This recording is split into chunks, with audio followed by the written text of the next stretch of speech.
The camera. The camera is a very important tool in auditioning. When I first started back in the day, I sound like I'm 100 years old, but when I first started, we didn't have video cameras. We didn't use cameras at all. We just did the audition with the director and myself in the room, and the director had much more power in those days in the studio, and they could tell the studio, I want to hire actor A, B, or C, and then we would do a screen test.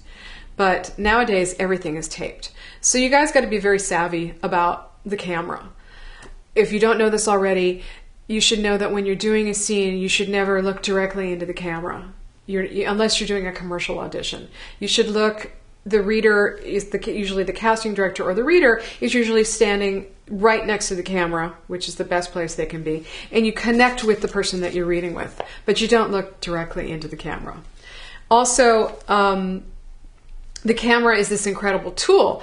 It can pick up the slightest thing. It can pick up your thoughts. It can pick up the slightest breath. It can, whatever you're thinking, the camera's going to see. So you don't have to push it. You don't have to overact. The best generic advice I can give you for the camera is to do nothing, to think it. Because if you think it, the camera will pick it up.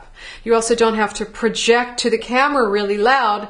You don't have to play to the camera because it's going to pick it up. Now, that said, you can't make sure you're not doing this, and make sure you're not mumbling, and make sure that your hair's not in your face. You have to remember where the camera is when you're auditioning. Make sure that when you're doing an action that you're not doing it over there, that you're not making your looks over there. If there's people in your scene and they're supposed to be off screen that you're supposed to be referring to, rather than having them be over there, and you see how I'm turning this way, pick a spot where they're right over there, or they're right over there, and then you see me really well.